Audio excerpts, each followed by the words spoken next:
I'm Mark, 32, and for most of my adult life, I played the role of the dependable son. Not the golden child. No, that title belonged to my younger sister, Lindsay, but the one who picked up the slack, the one who paid the overdue bills without being asked, the one who quietly covered the mortgage when dad got laid off and mom's temporary illness turned into 2 years of me shouldering every expense from groceries to utilities.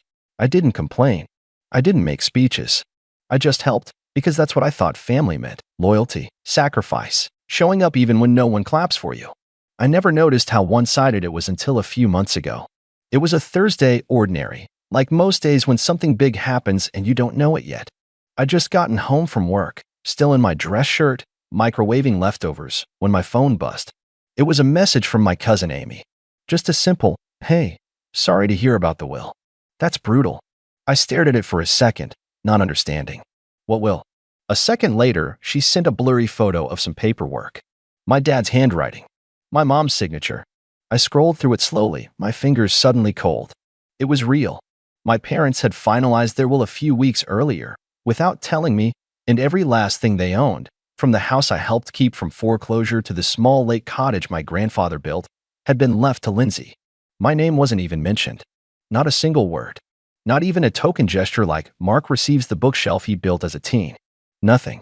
It was like I didn't exist. At first, I told myself there had to be a mistake. Surely they just hadn't updated it.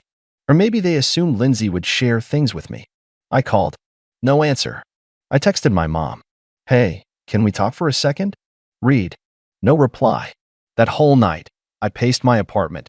That awful photo burned into my brain. I thought of all the times I said no to hanging out with friends or buying myself something nice, just to make sure their lights stayed on. I thought of the envelopes of cash I quietly slid into their mailbox when their pride wouldn't let them ask for help directly. And now? I didn't even warrant a mention. 3 days later, I finally got my answer. Mom called while I was at work. I let it go to voicemail. Her message was short, almost casual. "Hey Mark, sorry I've been busy. We were going to tell you about the will, but it just made sense to keep things simple. Lindsay's the one with a family, and she's, well, you know, stable. You're doing fine, right? Call me later." Her tone made it worse, somehow. Not cruel, just dismissive. Like it was a perfectly logical decision. Like I wasn't owed anything, not even a real explanation. That night, I sat at my desk with a notepad. I wrote down every bill I'd been paying: electricity, water, Wi-Fi, trash pickup, the Netflix account they'd long since stopped contributing to but still used. I calculated how much I'd spent over the last year alone. It came to just over $8,000, not including the random groceries or gas money. And I realized something. I wasn't just the good son. I was the unpaid caretaker, the safety net, the backup plan they never acknowledged, but always counted on. I didn't explode. I didn't send an angry text. I just stopped. Quietly, deliberately. I removed my card from the utility autopay system. I canceled the streaming services. I let the overdue notices do the talking. At first, there was silence. A week passed. Then 2. Then, one Monday morning, I woke up to a text from Mom. No greeting. No pleasantries. Just, "Power's about to get shut off. Did you forget to pay again?" Again. Like it was my job. Like I had dropped the ball on an assignment I was never thanked for doing in the first place. I stared at it for a long time. I thought about replying with a lecture. Something sharp and articulate. But instead, I typed one word. No, then I blocked her number. The calls didn't stop, of course. She tried using Dad's phone. Then Lindsay's. Even a couple of friends I hadn't heard from in ages suddenly remembered I existed. I ignored them all. My email filled with vague, guilt-laced messages. "You know they're struggling. This isn't you, Mark. Family doesn't turn their back." One message actually ended with, "Don't be dramatic." But none of them had seen that will. None of them had heard the way Mom said, "You're doing fine," as if success was a disqualifier for decency. As if the minute I stopped needing them, they stopped seeing me as their son and started treating me like a tool. Something useful. Something replaceable. About 2 weeks after I blocked her, I got a voicemail from Lindsay. I hadn't spoken to her much since college. She was always the favorite, always the good one, but we'd never really clicked. Her voice was cheerful at first, and then it turned odd. "Hey, Mark. So, I heard there's been a little miscommunication. Mom and Dad are kinda in a tough spot, and I figured maybe you could be a sweetheart and help out for a bit." I'm just so swamped with the kids, you know. Anyway, they really need the water turned back on. I told them you'd come around. I didn't reply. But that message, I told them you'd come around, stayed with me. Because it wasn't a plea. It wasn't even a question. It was an assumption. That was the moment I realized how deep it ran. It wasn't just that they favored her. It was that they truly believed I existed to serve them. That no matter what they did or didn't do, I would be there. I would pick up the pieces. I would pay the bills. Because that's who I'd always been. Not a son. Not an equal. A resource. So, I decided to change that. But not with words. Not with explanations. Not with more sacrifices. No. This time, I had something better in mind. And it started with a quiet visit to the county records office. I showed up at the county records office on a rainy Tuesday afternoon. The kind of day where everything felt heavy, sky, air, even your own thoughts. I hadn't told anyone where I was going. I didn't take the day off work. I just left during lunch with my jacket zipped high and my hands stuffed in my pockets. The place was quiet. A few retirees scanning through property documents, a young couple whispering about marriage certificates. I walked up to the front desk and asked for the clerk who handled property records. The woman behind the counter barely looked up. Purpose. Looking into a house deed. My parents, I said, keeping my voice neutral.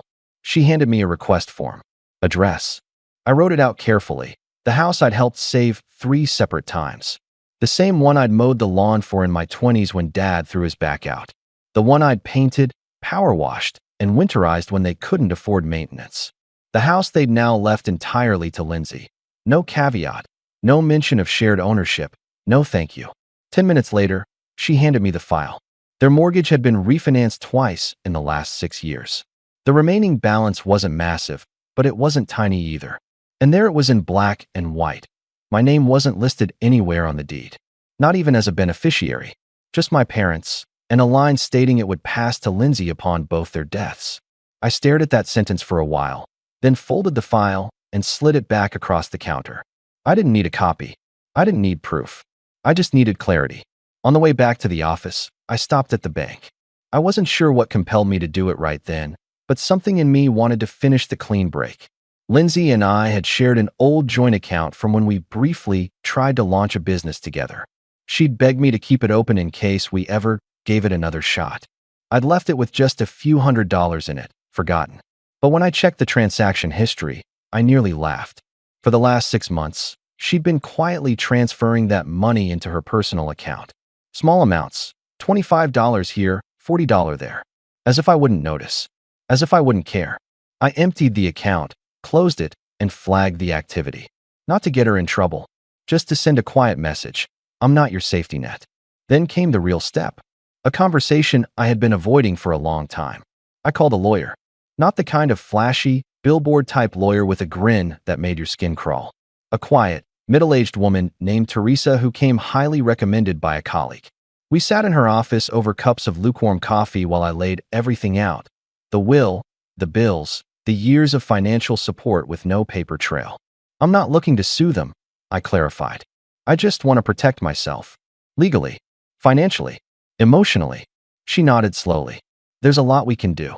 First, let's talk about boundaries. Then, about documentation. You've been acting as their financial caregiver for years. If they try to guilt you into resuming that role, you'll need clean, firm records of what you did and when you stopped. It was like she read my mind. She helped me draft a formal letter, one I never thought I'd send. It politely, professionally stated that I was no longer responsible for any bills, debts, or obligations related to my parents' property. It didn't include accusations. It didn't carry bitterness. Just facts, sealed with a notary stamp. I mailed it. Certified delivery. Signature required. 3 days later, Lindsay called me at work. I let it ring. She called again. Then Mom. Then Dad. The voicemails grew increasingly frantic. Mark, why are you doing this to us? We didn't mean anything by it. Just talk to us. Then came the one that really hit me. It was Lindsay. Her voice lower this time. Less chirpy. More desperate. Mom says they might have to sell the house. They can't afford all this, Mark. You know that. I can't take them in. I have my own kids. She paused. You were always the one who helped. You're the only one who ever really kept this family together. Please, just help them through the winter. That sentence. You were always the one who helped. Not appreciated. Not loved. Not respected. Used. That's when the shift happened. The emotional one. I wasn't angry anymore. Not like before. The betrayal had been sharp at first, but now it was dull, a splinter left in too long, slowly numbing the skin. What I felt now wasn't rage. It was a quiet resolve. A curtain falling. A voice inside me finally speaking clearly. You are not obligated to set yourself on fire to keep other people warm. The silence I gave them after that wasn't cruel. It was closure. But things didn't end there. Because a week later, I got a letter in the mail. Handwritten. No return address. The handwriting shaky, but familiar. It was from Dad. And inside was a message that changed everything. The envelope was thin. Too thin for what it carried. When I first saw it in my mailbox, plain white, no return address, just my name in trembling handwriting, I almost tossed it. Part of me assumed it was just another plea, or worse, an attempt to guilt me back into the role I'd walked away from. But something made me open it. Maybe it was the uneven way my name was written, like the pen had been clutched too tightly. Or maybe it was that eerie silence that had followed Lindsay's last voicemail, the silence that didn't feel like surrender, but strategy. Inside was a single sheet of paper, lined, torn from one of those cheap spiral notebooks Dad always had stacked near the TV. The ink had bled slightly on a few words, like it had been written slowly, with pauses. It read, "Mark, I don't expect you to forgive us. I'm not sure we deserve it. Your mother made the decision about the will. She said it was simpler to leave everything to Lindsay. She thought you wouldn't care because you have your own life. I let her do it. That was my failure. I saw the copy of the letter your lawyer sent, and I understand now what it means. What you've done for us. I don't even know how to begin thanking you. You paid for things without complaint. You never asked for recognition. You just showed up. I let that go unnoticed for too long. I also know this letter probably won't change anything. But there's something you should know. Your grandfather left something for you, and your mother never told you about it." My eyes stopped there. I reread that last line a few times before continuing. The letter continued on the back. "He left you the cabin, the one by the lake. He signed the transfer papers before he passed, but your mother said it was better to keep it in the family name until you were ready. Then when the new will was written, she told the lawyer to consolidate everything under Lindsay. I didn't object. That's on me. But the cabin wasn't hers to take. I kept a copy of the transfer. I hid it. In the attic. In the metal box behind the insulation. Do what you want with it. I don't expect to hear back. I'm sorry, Dad." I sat there in my car for almost an hour, the letter resting on my steering wheel, the engine off, the world strangely quiet around me. There was no anger this time. No rising heartbeat. Just a stillness. A clarity. It all clicked into place. The missing paperwork. The way Mom insisted we never talk about the cabin in front of other family. The time Lindsay randomly brought it up at Christmas 2 years ago. It'll be great when we can remodel the lake house after, everything's settled, and I just assumed she was talking about someday far in the future. Apparently, she already thought it was hers. The metal box. The attic. The insulation. I drove straight there. The house was as unremarkable as always. A faded lawn chair sat by the porch, tilted at an angle that suggested no one had used it in weeks. The blinds were drawn, but I could see a light on in the hallway through a thin gap. I didn't knock. I still had the spare key. Of course I did. Inside, it smelled faintly like old coffee and dust. The kind of smell that lives in every childhood memory, no matter how much you try to bleach it away. No one was home. That was luck. Or maybe fate. I didn't care which. I climbed the stairs slowly, the letter still in my pocket. The attic door groaned like it hadn't been opened in years. I pulled down the ladder, climbed up, and was hit by a wave of warm, stale air. It was exactly how I remembered it, cluttered, forgotten, full of half-labeled boxes and old seasonal decorations no one bothered to throw out. The insulation was on the far side, near the chimney stack. I dug behind it, my fingers itching from the fiberglass. And there it was, a dented metal box. I yanked it out. The latch was old but not locked. Inside were a few yellowed papers, a couple of black and white photos of my grandfather in his younger years, and folded neatly the deed transfer. My name, his signature, the date. He'd signed it 3 weeks before his stroke. The cabin had been mine all along, and Mom had buried it. I didn't know what to feel in that moment. Not rage, not triumph, just numbness, a strange sense of grief. For the years I'd spent thinking I had no real place in the family legacy. For all the times I believed them when they acted like I should just be grateful to have my own life. For letting myself feel guilty for pulling away when I'd done more than any of them ever had. I took the papers, all of them, slid them into a folder I found nearby. Then I locked the attic behind me, returned the ladder, and left the house exactly as I'd found it. I didn't leave a note. That evening, I drove out to the lake. I hadn't been there in almost 10 years. The cabin looked smaller than I remembered, and the porch sagged a little more, but it was still standing, still quiet, still mine. I stood at the edge of the water as the sun began to set, the folder tucked under my arm, and realized something I hadn't felt in years. Peace. But that feeling didn't last long, because 2 days later, Lindsay showed up at my apartment, and she was furious. She showed up just before noon on a Saturday. I had been planning to drive out to the cabin again that afternoon, start taking inventory, maybe make a list of what needed fixing before the fall, but the sharp, rapid knocks on my door cut through my morning like a blade. I knew it was her before I even looked through the peephole. Lindsay always knocked like that, like the world owed her attention right this second. I debated not answering, but something told me this was it. The confrontation I'd been waiting for, or maybe avoiding. I opened the door slowly, keeping my expression flat. She was already mid-rant. You went through mom and dad's things? No hello. No pretense. She was wearing a windbreaker and sunglasses, even though it wasn't sunny. Her jaw was clenched so tight I could practically hear her molars grinding. I didn't respond, just opened the door wider and stepped aside. She walked in like she owned the place. They woke up and the attic was a mess. Do you know how freaked out they were? And you took the box? Seriously? What? You just sneak around now, like some kind of. Sit down. That stopped her. I don't think I'd ever spoken to her like that. Calm. Cold.